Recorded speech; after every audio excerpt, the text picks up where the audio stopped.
E vamos lá começar mais um episódio do nosso Baricast da Gastros. Eu, Marcelo Protásio, cirurgião bariátrico, e doutora Aline, cirurgiã bariátrica, aqui conosco. E hoje vai ser um tema muito bom, um convidado especial que estará aqui conosco. E qual vai ser o nosso tema, Aline? Oi, gente, boa noite. Hoje a gente tem um tema muito especial, obesidade e câncer. Existe alguma relação? É o 9º podcast. E antes de chamar nosso convidado especial, deixando aquele aviso de sempre, quem está aí no Spotify, curta o nosso canal no Instagram, no Spotify, no YouTube, aciona aí o sininho das notificações e manda esse vídeo para quem você achar que foi importante. Então, gostaria de convidar aqui nosso querido Dr. Michel Alves, oncologista, referência em oncologia aqui no estado, no Brasil, poderia dizer. Um grande amigo, gosto demais dele e é um prazer tê-lo aqui conosco e vamos bater um papo sobre obesidade e câncer. Bom, pessoal, muito bom estar aqui. Eu estou estreando no podcast, é meu primeiro podcast, estar ao lado desses dois caras, dessas duas pessoas aqui que eu admiro muito. Então, de verdade, é uma honra estar aqui com vocês, que eu já admirava o trabalho enquanto cirurgião. Estou vendo aqui vocês super desenvoltos como apresentadores, como é que eu posso chamar? Podcasters? É isso? Hosts de podcast. Hosts de podcast. Então, é uma nova profissão. Vocês manjam bem disso, pessoal. Obrigadão pelo convite. É uma honra estar aqui falando da coisa que a gente gosta tanto de falar, que é da relação entre obesidade e câncer, né? A gente que agradece sua presença. Vamos começar, né? Vamos lá. Michel, veja, o que a gente ouve muito hoje em congresso é em relação à associação de obesidade e câncer, né? Então, se não há mais dúvida que existe a associação realmente da obesidade com câncer, mas a grande pergunta é por que ser obeso está associado a um aumento exponencial de desenvolver alguns cânceres? Por que existe essa relação? Isso tem várias explicações para isso, mas a explicação técnica, assim, fisiológica que embasa isso é que, primeiro, que a obesidade hoje é tida como a segunda principal causa evitável de câncer. Ela fica atrás apenas do tabagismo. Então, vem tabagismo, depois vem obesidade e sedentarismo juntos, como sendo uma única entidade. Mas a gente sabe hoje em dia, vocês sabem melhores do que eu, que a obesidade é um processo inflamatório crônico, que o tecido adiposo ali provoca a produção de várias substâncias inflamatórias, estimula a produção de mais insulina, faz com que o paciente produza mais insulina para conseguir manter aquela glicemia em um estado normal, e todos esses marcadores que são cronicamente eliminados na corrente sanguínea aumentam o risco de câncer. Então, além disso, a pessoa que tem um peso aumentado, geralmente ela comunga de alguns hábitos que também são separadamente ou conjuntamente associados a um risco maior de câncer. Geralmente são pacientes que comungam de uma alimentação que não são a ideal, são pacientes que geralmente não praticam atividade física. Então, esse conjunto de coisas e de fatores aumentam muito o risco de câncer. E você poderia, assim, falar pelo menos quais são os principais cânceres que estão associados à obesidade? Claro, hoje em dia já está... São quantos? A primeira pergunta. Quantos cânceres são associados à obesidade? No mínimo 17. 17 tipos de câncer já estão sabidamente, comprovadamente associados com obesidade. Então, hoje a gente já sabe que a obesidade aumenta o risco de, no mínimo, 17 tipos diferentes de câncer. Entre eles, câncer de mama, câncer coloretal, câncer de útero, endométrio, câncer de pulmão, câncer de próstata. Tem várias associações com a obesidade e, no mínimo, 17 tipos de câncer estão associados à obesidade. Eu estava ouvindo um podcast que até o câncer de fígado, que antigamente estava associado com infecções de vírus, hoje em dia, com o controle dessas infecções, agora a gente já percebe que com o aumento da doença gordurosa, que está mais relacionada também ao surgimento de câncer de fígado, né? Então, a obesidade também já está afetando o câncer de fígado, né? E essa é uma coisa que preocupa muito a gente, que a gente vê muito paciente fazendo ultrassom. E quando faz ultrassom, meu ultrassom deu normal, deu só aquela esteatose hepática normal.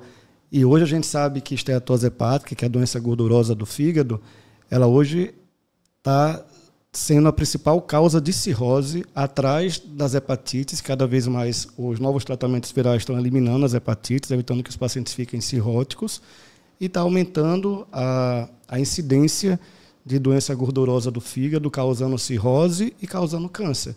A gente sabe que a cirrose hepática ela é um fator de risco para câncer, para carcinoma hepatocelular. Então, se a gente tem um aumento da incidência de esteatose hepática causando cirrose, a gente sabe que a esteatose hepática também é um fator de risco para câncer. Então, a esteatose hepática é importante que a gente aprenda isso, que não é um exame normal. Eu já vi pacientes que falam, é difícil você ver alguém que não tem esteatose hepática. É porque ele está convivendo com muita gente que está acima do peso, que tem diabetes, que está com colesterol alterado. E tudo isso junto aumenta o risco de fazer cirrose, aumenta o risco de fazer câncer. Então, hoje a gente vê muito essa associação. E a esteatose hepática, assim, muita gente acha que a esteatose hepática, a minha deu leve, estou tranquilo. E tem vários estudos hoje que mostram que até essa categorização, se você está leve, moderado ou grave, não está diretamente relacionado com a gravidade de fato da esteatose hepática. Tanto tem alguns parâmetros que a gente faz hoje, isso foi divulgado até no último evento que a gente foi, no Metabólica, no Rio de Janeiro, o foco é o fígado, foi o tema do evento. E aí a gente faz um score, que é o FIB-4, que é para fazer uma avaliação de plaqueta, de idade, várias... TGO, né? TGO, TGP, Isso. você faz essa avaliação. E a gente tem indicação de biopsiar esse fígado antes ou durante o procedimento da cirurgia bariátrica, quando esse FIB-4 está acima de 1,4, 1,6. E não raramente a gente pega pacientes com esteatose hepática leve, que já tem um grau de fibrose importante quando a gente faz esse cálculo. Exatamente. O FIB-4 ou FIB-4 é um score que a gente usa para avaliar em esteatose hepática a necessidade ou não de investigar melhor esse fígado, ou seja, com uma elastografia ou com uma biópsia. Mas, e como você falou, não tem aquela relação de que esteatose leve, moderada, intensa pelo ultrassom com o risco de câncer. A importância que isso tem, na verdade, é se aquele acúmulo de gordura no fígado está causando um processo inflamatório crônico no fígado ou não. Tem pacientes que têm aquela gordura ali no fígado que geralmente não causa nada, mas a gente sabe que alguns desses pacientes provocam um processo inflamatório crônico no fígado, que isso sim aumenta o risco de fazer cirrose. E o FIB-4 serve justamente para isso, para que a gente possa identificar melhor aqueles pacientes que a gente precisa seguir uma investigação mais acurada, que precisa fazer um acompanhamento com o hepatologista, e que a gente não desmereça ou não desconsidere uma informação tão importante quanto essa, que pode evitar que aquele paciente venha desenvolver câncer. Né? E eu posso até arriscar aqui que quase que 100% dos nossos pacientes em pré-operatório apresentam esteatose hepática, né? Seja leve, e após ali, né? E após, a cada vez que eles voltam para a gente, que voltam com o novo ultrassom, ou vai reduzindo o grau ou some. Inclusive, tem até alguns trabalhos especificamente com relação a câncer de fígado, a carcinoma hepatocelular, que mostra que a cirurgia bariátrica reduziu drasticamente a incidência de câncer de fígado, provavelmente por conta dessa associação. É aquele fígado que é infiltrado pela gordura. Quando o paciente perde peso, ele deixa de ter aquele fígado esteatótico, que era o fator de risco para o câncer. Então, a gente hoje tem cada vez mais evidência da cirurgia bariátrica, como seria para qualquer procedimento que levasse à perda de peso, como um fator de redução importante do risco de câncer. Então, é importante que a gente saiba que a obesidade é uma doença que a gente precisa eliminar, seja por qual forma for, atividade física, dieta, balão, cirurgia, mas que tem que ser eliminada, e que a eliminação desse fator de risco, a obesidade, reduz muito o risco que o paciente tenha câncer. E eu sempre gosto de falar, câncer é a coisa que o brasileiro mais tem medo. Saiu uma pesquisa brasileira, 2019, feita pela Folha de São Paulo, que o paciente tinha mais medo de câncer do que de morrer. Que o brasileiro tem mais medo de câncer do que de morrer. Tem mais medo de câncer do que de ficar desempregado. Então, primeiro câncer, segundo morrer, terceiro ficar desempregado. E acho que eu estaria nessa lista aí também. Viu? Eu também. Eu também. Eu que trabalho com isso todo dia, sempre que tenho qualquer coisa, uma dorzinha aqui, estou com sarcoma, estou com... a gente fica meio paranoico com esse tipo de coisa. E né? para você ver o tanto que a doença hepática gordurosa é banalizada, a gente tem hoje, em plano de saúde, pacientes com IMC 35, 36, que eventualmente não têm diabetes ou pressão alta, que são as doenças mais conhecidas associadas à obesidade, e que vem a carta do perito dizendo que não liberou a cirurgia porque ele só tem esteatose hepática.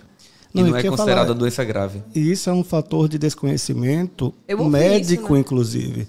Eu conheço muito pacientes que chegam para mim e que falam, estou acompanhado pelo clínico, mas só deu esteatose hepática, ele falou que isso não é nada, que não precisa me preocupar, que todo mundo que faz ultrassom dá esteatose hepática. Como se aquilo fosse a coisa mais normal do mundo, né? Como se aquilo não precisasse ser investigado, não precisasse de uma avaliação mais pormenorizada pelo hepatologista. A gente tem que, se há alguma forma de a gente reduzir o risco de uma doença que causa tanto estrago, que causa tanto estigma, acho que a gente tem que se apegar a isso e conseguir reduzir. Tem coisas que a gente não vai conseguir reduzir o risco de câncer, por exemplo, se o fator de risco for idade. Eu não vou deixar a pessoa mais jovem. É fator de risco ter histórico familiar de câncer. Se meu pai teve câncer, eu tenho um risco maior, só que isso eu não posso mudar. O que a gente tem que investir em educação do nosso paciente é que ele modifique o que ele consegue modificar. É atividade física, é alimentação, é perder peso. Então, cada coisa pequena que a gente faça que possa reduzir o risco de câncer é importante. A gente sabe hoje que a grande maioria dos casos de câncer estão relacionados ao estilo de vida e não à genética. Cerca de 15% dos casos de câncer é que tem causa genética. Os demais, a principal causa é fatores ambientais, alimentação, é peso, exposição a algum fator de risco, radiação, exposição solar, alguma substância química, alguma infecção viral ou bacteriana.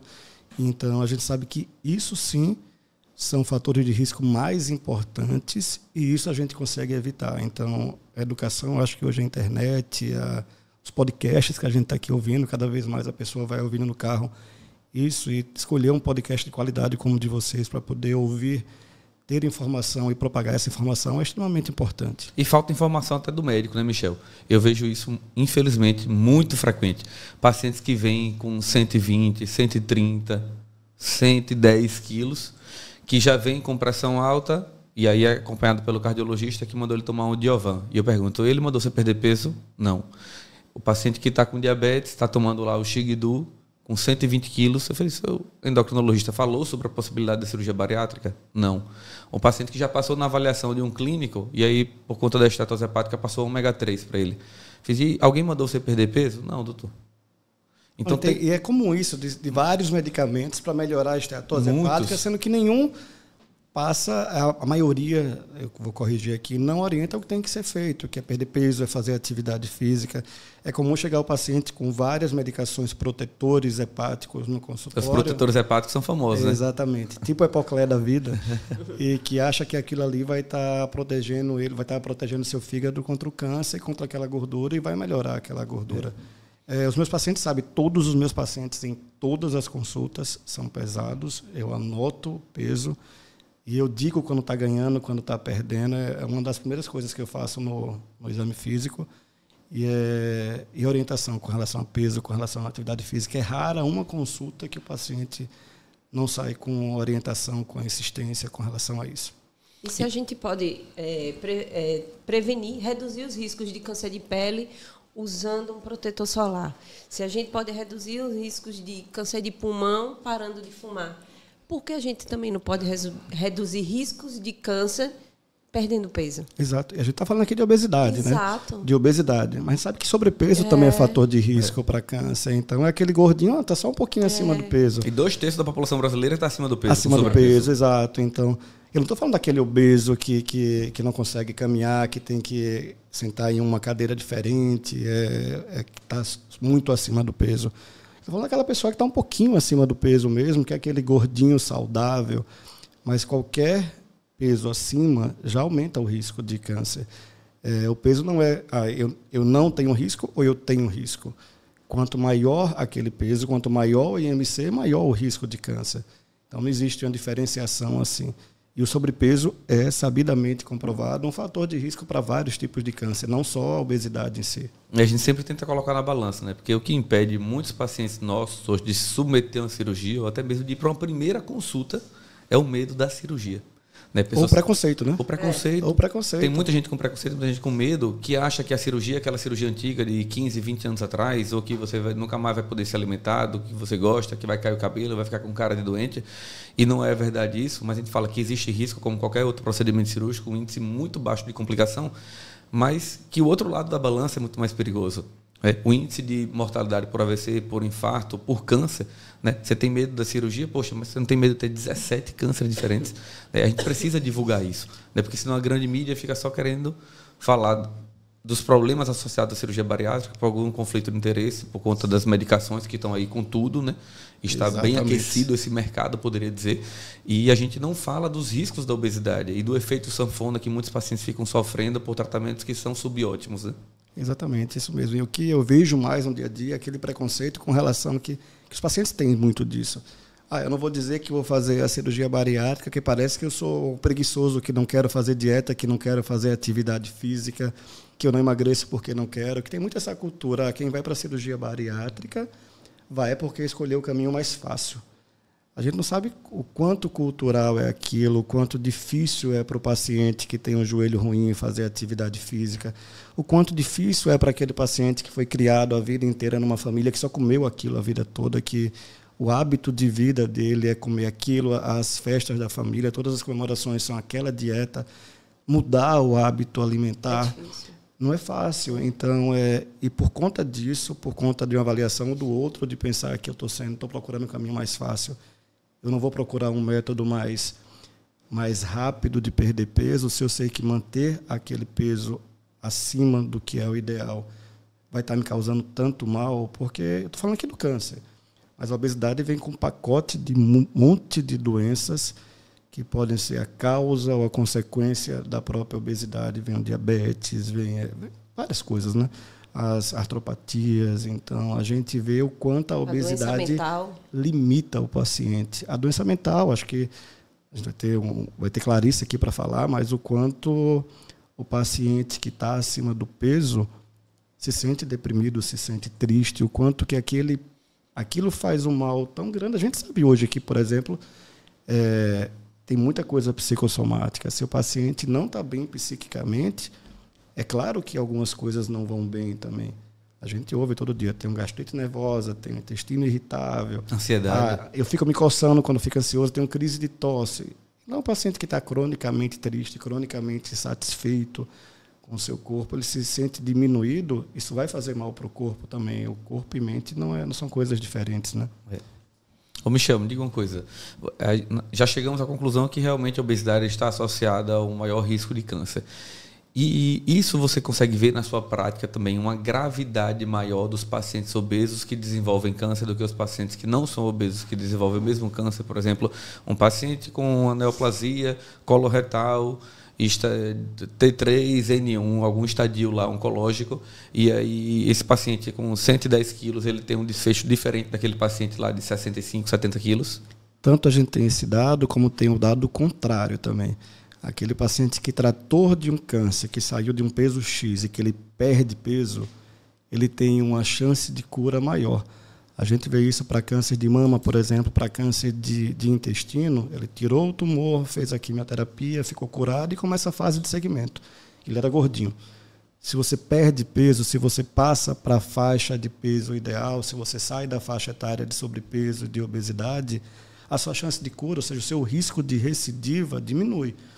Então, perder peso nunca é tarde. Mesmo você já tendo tido o câncer, se você se adequa e cai para a faixa de IMC ideal, seu risco de recidiva cai. Porque o seu processo inflamatório crônico cai, a gente sabe que a insulina cai, a insulina é um fator que estimula a mitose, que estimula o crescimento celular. Então, perder peso nunca é tarde, mesmo depois de ter tido um câncer. E lembrar que quem tem um câncer não fica imune aos outros, né? Uhum.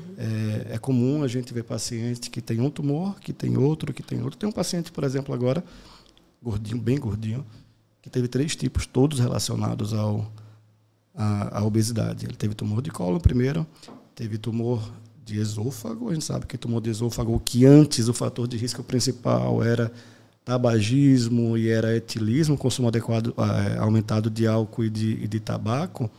Hoje em dia, a causa de câncer de esôfago mais comum que está sendo aumentada é justamente a obesidade, é a doença do refluxo gastroesofágico. Então, esse paciente teve cólon, teve esôfago e teve fígado. Todos 3 relacionados à obesidade. E esse é um paciente que está bem acima do peso, que é obeso realmente. Então, é mais difícil você fazer uma quimioterapia para esse paciente, tem maior risco de atraso, tem maior risco de complicações infecciosas. A própria cirurgia é muito mais difícil. A própria né? cirurgia, a cicatrização da cirurgia é mais difícil. Tecnicamente também para o cirurgião, né? O risco de fazer trombose depois, o paciente que vai demorar mais para caminhar. Então, é um paciente que é um inflamado crônico, as complicações são maiores, então, mas é importante que se frise que nunca é tarde. Nunca é tarde para correr atrás do prejuízo e perder peso. Eu mesmo sempre falei isso para os meus pacientes, eu nunca fiz isso, né? Mas de 4 anos para cá eu perdi também aproximadamente 20 quilos para poder fazer aquilo que eu oriento meus pacientes todos os dias e fazer realmente o exemplo arrasta, né? Exatamente isso. Eu estava aqui pensando até em relação ao espaço físico no tratamento, né? Os pacientes com IMC mais alto, em alguns aparelhos não vai conseguir, né? Tem, então, aqueles muito obesos. Tem limite máximo, né, de peso. Por exemplo, eu tive um paciente na residência, não lembro o peso que ele tinha, mas todas as máquinas de ressonância, de tomografia, tem um peso máximo que tolera o paciente. Isso era muito obeso. Eu lembro que ele foi fazer uma tomografia na IPCA de São Paulo, que fazia uma tomografia de cavalo, porque era a única que tolerava o peso dele. Claro que isso é uma exceção, não precisa chegar lá. Não é isso que a gente está falando. Mas o peso complica muito tudo. Por exemplo, as doses de quimioterapia que a gente usa são de acordo com a superfície corpórea. E a superfície corpórea do paciente é uma fórmula que vai entrar a altura e o peso. Quanto maior o peso, maior a superfície corpórea, maior a dose de quimioterapia que ele vai tomar. Maiores os efeitos. E a gente sabe que ela vai acabar tendo mais efeitos colaterais. Então, em todos os aspectos, a obesidade prejudica. Eu não conheço nenhum aspecto que a obesidade ajude. Vocês conhecem algum? Não. E assim, me chama a atenção a relação da obesidade com esses 17 cânceres que você falou. No mínimo, né? No mínimo. Comprovadamente, 17. Esses 17. No mínimo 17. Mas os que mais vêm em nossa cabeça, que mais são discutidos em congresso, é o câncer de fígado, por conta da doença hepática gordurosa. E você citou agora, e eu acho extremamente importante a gente falar sobre ele, que é o câncer de esôfago. Exatamente. A gente vê muito no consultório hoje pacientes acima do peso que não tinham sintomas de refluxo e passam a desenvolver sintomas de refluxo e sentem queimação, azia e dormem sentado a partir do momento que eles aumentaram 20, 30, 40 quilos. E não raramente, na verdade é bem frequente isso, a gente pegar a endoscopia desse paciente já está com esofagite grau A, exatamente. B, C, D. Já está com Barrett lá. Já está com Barrett, está com hérnia de hiato, que também pode aumentar a hérnia por conta do mecanismo de hiperpressão intraabdominal. Então a gente vê muito isso, né? Aumentando cada vez mais, não só os sintomas, como essas complicações associadas à obesidade da doença do esôfago. Não sei se vocês têm a mesma impressão que eu, mas o refluxo também é outra coisa que é supervalorizada. Tem só um refluxozinho, só um refluxozinho. Aquele paciente tem só uma queimação. Não, tem o quê? Tem um refluxo, tem uma estetose hepática. Uma gastritezinha. Uma gastritezinha vai somando uma coisa com outra, não sabendo que aquele refluxo é um grande fator de risco para câncer de esôfago. E que câncer de esôfago é uma doença muito ruim. Então, a gente precisa conscientizar a população disso, né? É frequente a gente pegar o paciente e perguntar: você tem doença do refluxo? Pergunto isso, né? Você tem refluxo? O paciente: não, doutor, eu não. Aí você vai um pouquinho mais para frente, né? Você sente queimação, azia? De vez em quando eu sinto. De vez em quando? Ele, umas 4, 5 vezes por semana. Você chega a dormir sentado? Ele, não, doutor, final de semana eu durmo sentado. Quando você vai ver a endoscopia você acorda de madrugada com... Você acorda de madrugada com aquele ácido voltando. Doutor, eu volto. Né? Isso é importante por conta da questão da associação com neoplasia e para a gente, do aspecto técnico, a gente tende mais aí para um bypass, uma cirurgia que promove um índice de cura muito maior da doença do refluxo. Que aí corrige as duas coisas. Corrige a obesidade, leva a uma perda de peso e corrige também a cirurgia e corrige também o refluxo, é isso? Exatamente. Tem muito paciente que tem hérnia de hiato, que tem doença do refluxo, está acima do peso e não quer operar bariátrica. Pelo medo da bariátrica ou pelo preconceito da bariátrica. E não adianta, você não vai conseguir tratar de forma efetiva o refluxo, nem com medicação, nem com cirurgia, de um paciente que precisa perder 30 a 35 quilos. Uhum. Ele precisa fazer duas coisas. Precisa resolver a hérnia de hiato, mas ele precisa promover um mecanismo de perda de peso eficaz para melhorar esse mecanismo de pressão intraabdominal aumentada. Então, a cirurgia do bypass é a cirurgia de eleição para esse paciente. É a cirurgia que a gente promove a redução do estômago, um desvio do intestino, e todo o ácido que é produzido na região do antro, ele não consegue subir mais mais para o esôfago. Está grampeado, ele só desce. Então a gente consegue aí 30% a 40% de perda de peso e alívio dos sintomas do refluxo. Isso é importante você falar até para mim, que é médico mesmo, porque acho que a gente entra nesse mesmo preconceito de oncologia, né? Vou fazer quimioterapia, vai cair cabelo. Como se quimioterapia fosse tudo a mesma coisa, como se cirurgia bariátrica fosse todas as mesmas, né? É sempre todo mundo da mesma forma, o mesmo tipo de corte, o mesmo tipo de cirurgia, exatamente, com as mesmas consequências. Acho que é até importante a gente saber disso, que existe mais do que uma técnica. E uma pergunta de leigo mesmo agora. O paciente que tem refluxo, que já tem aquela hernia de hiato, que opera a cirurgia bariátrica, a perda de peso em si não vai corrigir aquela hernia de hiato, não vai apertar e não vai precisar, não vai evitar que ele venha fazer que ele venha precisar fazer uma cirurgia de correção de refluxo, correto ou não? Se ele perder peso sem a cirurgia? Sim. Não, se ele perde peso, muito provavelmente ele vai melhorar, vai aliviar os sintomas, mas o mecanismo a hernia vai continuar lá, né? vai continuar lá. Isso. Por que submeter um paciente a uma cirurgia de hernia de hiato se ele tem um risco muito grande de ter o efeito sanfona e voltar a engordar? Por que não aproveitar uma anestesia, uma cirurgia que vai durar aí, em média 1 hora e meia e resolver a vida do paciente? Com a resolução do refluxo e promovendo 30% a 40% de perda de peso. E as tantas outras 160 comorbidades associadas à obesidade que muitos desses pacientes já têm. Né? Tem muito paciente que sente queimação, refluxo, azia, dorme sentado porque sente aquela queimação, opera de um bypass e com uma semana fala, doutor, pelo amor de Deus, por que eu não operei antes? Hoje eu consigo dormir. Né? Isso é uma coisa frequente só demais. Só quem tem sabe, né? Só quem tem sabe. Exatamente. Exatamente. Como eu durmo bem agora. Você tinha refluxo? Refluxo não, mas eu não conseguia dormir bem. Ah, não. O ronco é claro, né? Para homens, pelo menos. Eu roncava muito quando perdia um pezinho. Pô, hoje eu não ronco praticamente nada. Eu falo por mim mesmo, eu dormia e acordava assim com o meu ronco. Hoje isso não acontece mais. Existe trabalho científico que associa a apneia obstrutiva do sono com neoplasia? Com aumento de risco de neoplasia? Eu acho que não diretamente. Eu acho que, na verdade, como os fatores combo, né, de risco para a apneia obstrutiva do sono, na verdade, é basicamente obesidade. Obesidade, sim, é fator de risco. Então, quando a gente vai fazer análise estatística, provavelmente a gente vê que o fator de risco é a obesidade também. Então, tem algumas variáveis que a gente vê que a gente muitas vezes não associa ao risco de câncer, mas a partir do momento que ela passa a aumentar o risco de obesidade, aquele fator de risco também passa a ser um fator de risco para câncer. Se eu tenho algum alimento, por exemplo, que muitas vezes não é diretamente ligado ao câncer, mas é um alimento que está relacionado ao aumento de obesidade, ele também é um fator de risco para câncer.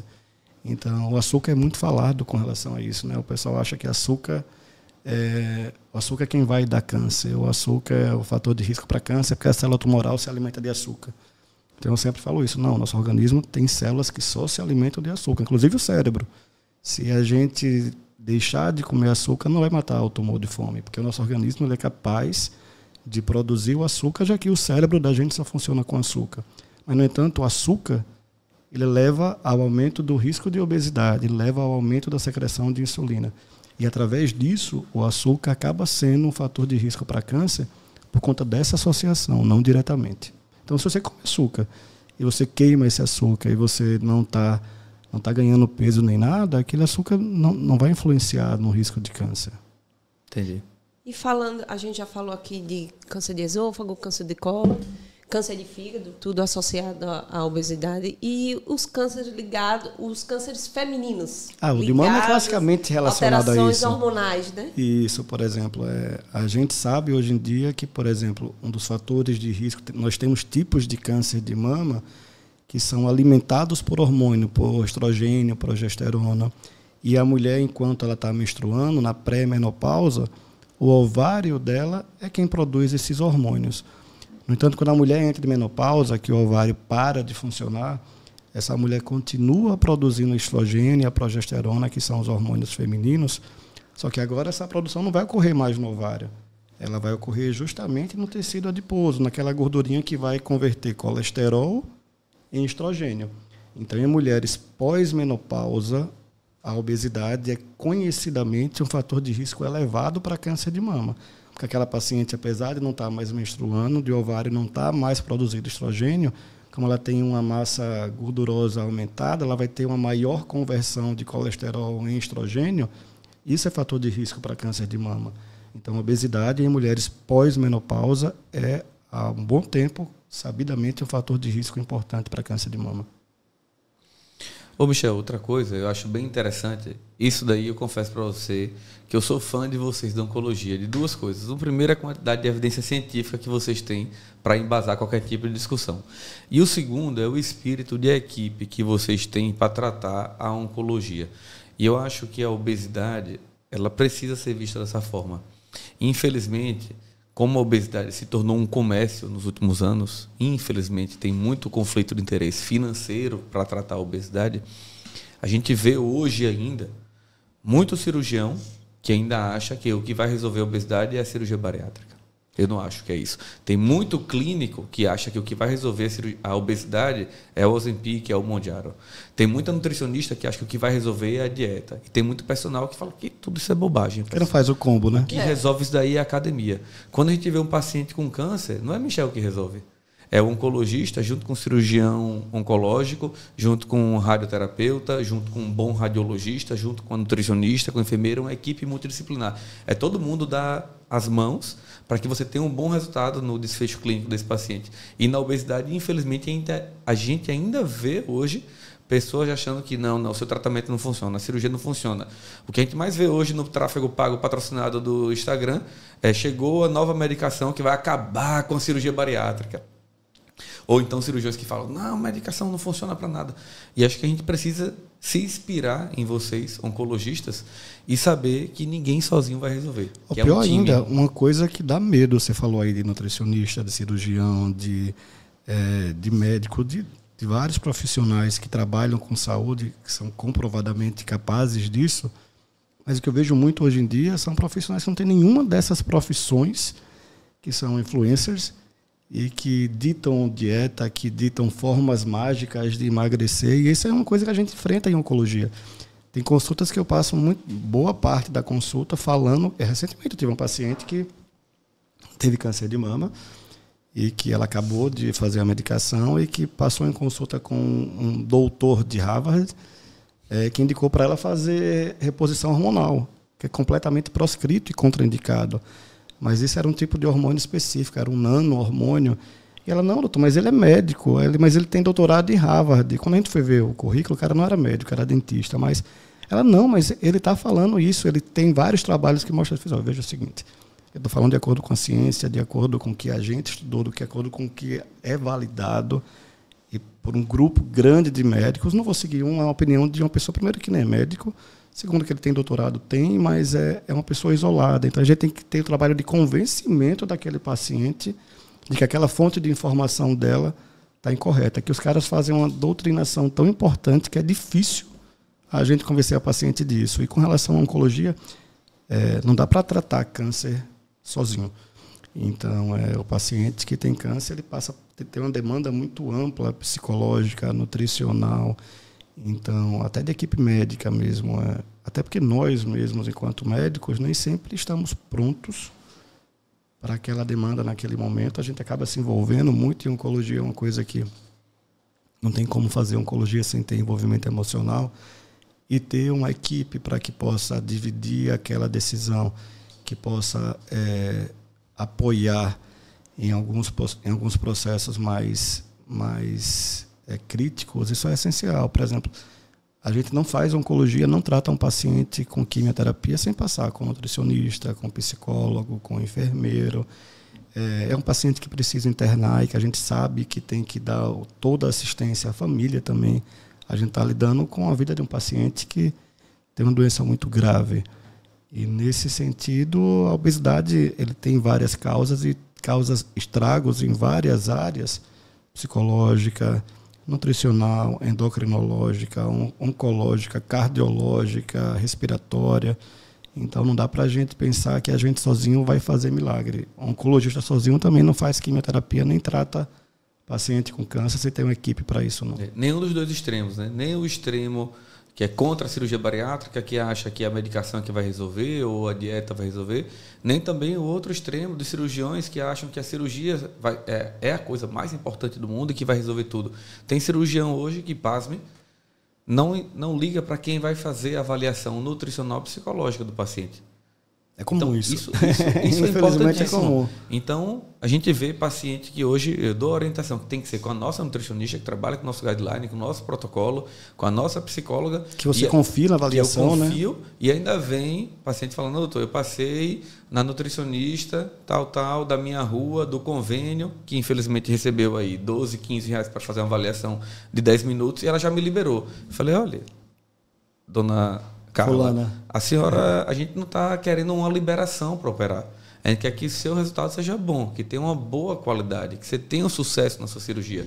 Como é que eu vou garantir que você está tendo um bom sucesso na sua cirurgia se você não teve uma boa avaliação multidisciplinar? Né? Mas tem gente que ainda hoje, pessoas grandes da cirurgia bariátrica, que acham que isso é bobagem. o paciente acha, né? Por exemplo, tem um paciente que já foi recusado a cirurgia bariátrica 2 vezes pela psicologia e que ela me disse que estava procurando um psicólogo, que tinha uma psicóloga X, Que liberava. Então, que essa era boa. Então, ela ia marcar para essa psicóloga X para conseguir a liberação, para ela fazer a cirurgia bariátrica, que ia resolver o problema dela, porque a cirurgia sozinha ia resolver o problema dela. Então, é complexo. É complexo. A gente sabe que... Assim como a obesidade é complexa. Exatamente. A cura também não é fácil. Não é fácil, né? Então, nada é fácil. Há quem diga que não existe cura. Né? Não sei se na oncologia falam em cura do câncer. Falamos, sim, graças a cura. Deus. Isso é importante. Oncologia, vários tipos de câncer tem cura. Cura mesmo. Na obesidade, tem quem advogue que existe a cura da obesidade. Se você estiver lá 5 anos sem recidiva do peso, manteve. E tem quem diga que você não tem cura, que você tem controle. Porque existem fatores genéticos hereditários hormonais que fazem você voltar a engordar caso você não siga todas as orientações. E se chegar e perguntarem, qual a sua opinião, doutor Protásio? Qual a sua opinião, doutora Aline? A obesidade tem cura ou não? Qual a opinião de vocês? Eu digo para o meu paciente que não tem cura, que tem controle. Eu também. Porque eu acho que a gente consegue deixar o paciente mais amarrado na equipe multidisciplinar. Porque o que acontece, infelizmente, é o paciente que tinha 130 quilos, ele perdeu e está com 70, e eu falei, você está curada. Ela fez, eu estou curada, então não quero mais acompanhar com a equipe. Né? E existe um fator genético hereditário hormonal que pode fazer com que ela volte a engordar, caso ela perca o segmento, caso ela não faça atividade física, caso ela não se alimente de forma adequada. Então, eu prefiro falar que está controlado. Não se preocupe, está tudo bem, está controlado. Que esse controle não necessariamente vai ser tomando remédio ou operando, vai ser mantendo aqueles hábitos de vida saudáveis, né? 5 anos, eu estou ali ainda magrinha, estou curada. Aí, então, o paciente volta a comer errado, sanduíche, só hoje. É uma constante, hoje né, eu não vou fazer exercício, não. Eu já sou magra, estou curada, não vou mais engordar. E aí, bola de neve, e aí vem a recidiva, né? Exato. Eu acho que é porque a gente fala isso, porque eu acho que a recidiva da obesidade é mais frequente na transgressão dessas orientações do que no câncer. Né? Eu acho que na obesidade é muito frequente, caso você transgrida todas as orientações de atividade física, de reeducação alimentar, existe uma frequência grande dos pacientes que voltam a engordar. Porque essas são as causas da obesidade, né? Então, a gente, quando fala em câncer, a gente elimina aquela célula doente. É claro que o paciente, se continuar exposto aos fatores de risco, ele pode ter alguma outra doença, mas daquilo ele ficou curado. Então, a gente tem cura, assim, na maioria dos casos de oncologia, mas a obesidade, aqui como um leigo, como um médico que não é da área dizendo, mas é como... se você mantiver todos aqueles fatores que levaram ao desenvolvimento da obesidade funcionando da mesma forma, se não modificar a dieta, se não modificar os hábitos de vida, de atividade física, seus hábitos culturais, é claro que aquilo vai voltar. É claro que com o tempo vai acontecer novamente. E essa virada de chave é que eu acho que não deve ser fácil, né? Não é fácil. E que cirurgia não resolve isso. Eu acho outra semelhança muito interessante da obesidade com o câncer, da cirurgia bariátrica com a oncologia, no que diz respeito à procura em relação à gravidade da doença. Por exemplo, o câncer, você pega um câncer de estômago inicial, você consegue resolver com endoscopia. Sim, se ele avança mais um pouco, você consegue resolver com cirurgia. Se ele tiver um pouco mais avançado, cirurgia, quimioterapia ou rádio. Se tomou conta do corpo todo, está com metástase, já é mais difícil. Não tem muito o que fazer. Aí não tem cura. Aí vai ser Na obesidade é a mesma coisa. A gente encontra uma dificuldade muito grande hoje. Né? O Dr. Nau, dos Quilos Mortais, ajuda para divulgar a obesidade e a cirurgia bariátrica, mas dificulta a nossa vida em que muitas pessoas ainda acham que quem tem que operar é aquele ser humano que tem 200 quilos. né? E tem muito paciente que poderia se beneficiar da cirurgia com 85, com 90 quilos. Né? Pacientes que com obesidade leve, com IMC de 35, 36, com 90, 95 quilos, poderiam ter um excelente resultado com a cirurgia de sleeve, por exemplo, sem a necessidade de mexer no intestino do paciente, com excelente perda de peso, com um controle muito maior da obesidade. Então, isso eu acho muito parecido com a oncologia e a gente precisa quebrar isso. Né? Por que você tem que esperar pacientes adolescentes que acham, não, doutor, a minha mãe não apoia a minha cirurgia porque eu sou muito nova, porque eu tenho 17, porque eu tenho 18 anos, ou então a minha vizinha disse que eu não tenho que operar não, porque eu nem sou tão gordo assim, só tenho 85 quilos, só tenho 90 quilos. Aí eu pergunto para ela, então você vai esperar você ficar com 120 quilos? Me corrija se estiver errado, vocês dois, mas, por exemplo, aquele paciente super obeso, que tem 200 quilos, está acamado, tem dificuldade de locomoção, ele já causou danos irreparáveis, que são irreparáveis, né? que não são passíveis de conserto, de melhora, como, por exemplo, uma articulação, uma artrose de joelho, uma artrose de quadril. Já está tão ruim aquela articulação que, por mais que ele venha a perder peso, ele não vai recuperar a mobilidade. Então, ali ele perdeu o time de fazer isso. Por mais que ele venha a perder peso, ele não vai tirar aquela lesão arterial que tem vascular no coração ou em qualquer outra parte do corpo. Então, ali passou a hora de fazer isso. Né? Acho que o momento de você intervir é para evitar que essas coisas aconteçam, é para evitar que tenha um dano articular, principalmente, um dano cardiovascular importante. Né? Até porque a cirurgia, nesses pacientes com 16, 18 anos, a gente vê isso no nosso dia a dia, né? Pacientes com 16, 18, 20 anos, eles têm uma perda de peso mais rápida, mais intensa, né? Eles estão empolgados né? para fazer atividade física. Né? Quando a gente opera um paciente de 65, 70, 83 anos, quando a gente operou no ano passado, o Dona Selma, que teve excelente recuperação, perdeu 50 quilos e voltou até a caminhar, que não caminhava mais, mas a perda de peso é diferente. A perda de peso do paciente jovem, adolescente, um adulto jovem, ela consegue ser mais saudável, porque consegue ser regada com a reeducação alimentar, com a atividade física.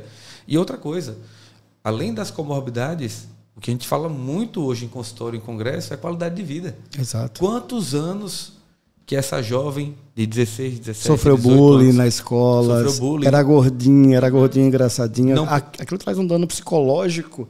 Não pôde colocar um biquíni para ir para a praia, exatamente. Não pôde namorar, não pôde sair, não conseguiu arranjar um emprego. Por que não oferecer isso antes? Poxa, você tem que esperar ela fazer 45 anos para oferecer um tratamento que poderia ter sido ofertado 20, 30 anos atrás. Imagina a cicatriz psicológica, né?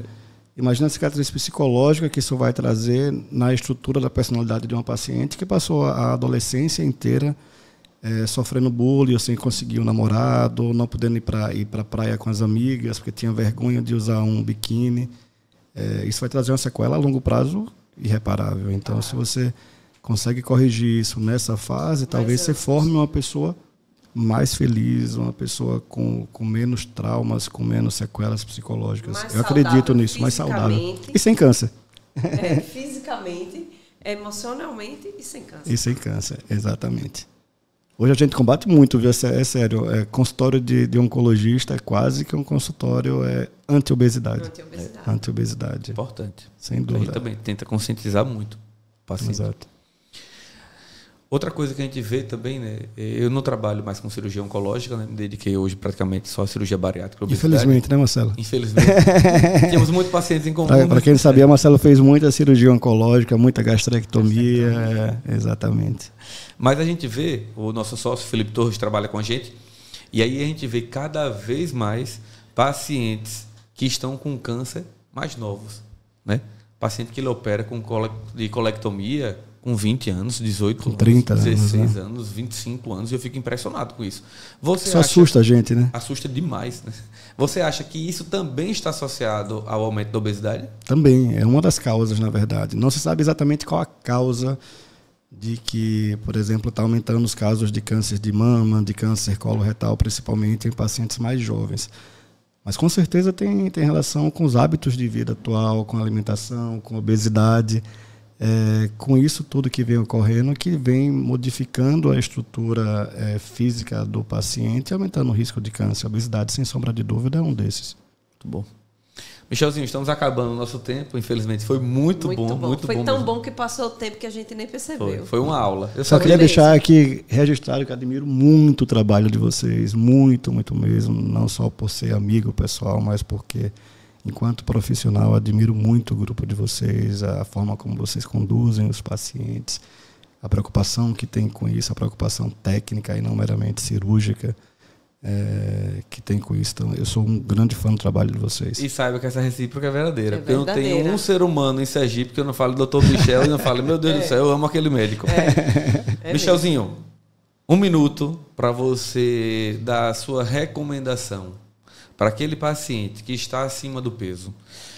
Além de, não precisa nem falar da cirurgia bariátrica para não vender nosso peixe, nem de medicação.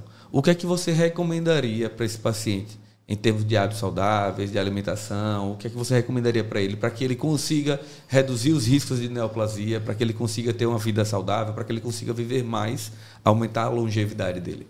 Um resumão de tudo que a gente falou aqui. Resumão. Né? Então, acho que eu falo não só do ponto de vista de câncer, não só para evitar a doença que a gente tanto tem medo, não só para evitar a perda de peso pela quimioterapia, a perda de cabelo pela quimioterapia, nem nada disso, mas para que você viva bem, para que você chegue longe, chegue com saúde. É essencial que você tenha uma alimentação saudável, certo? Uma alimentação rica em frutas, em vegetais, em verduras, uma alimentação pobre em alimentos processados, uma alimentação com limitação de ingestão de carne vermelha, principalmente atividade física regular. Enquanto a gente não aprender que é necessário a gente manter o nosso corpo ativo, que o músculo funcionando traz alguns benefícios para o nosso corpo, que protege, inclusive, contra o câncer, a gente não vai conseguir sair do lugar. A gente é o que a gente come, então a gente precisa ter uma alimentação saudável, a gente precisa que o nosso corpo se movimente de forma rotineira, que isso passe a fazer parte de nossa rotina e não apenas como, vou fazer academia, faço 6 meses e pronto, fiquei bom. Não, isso tem que ser para o resto da vida.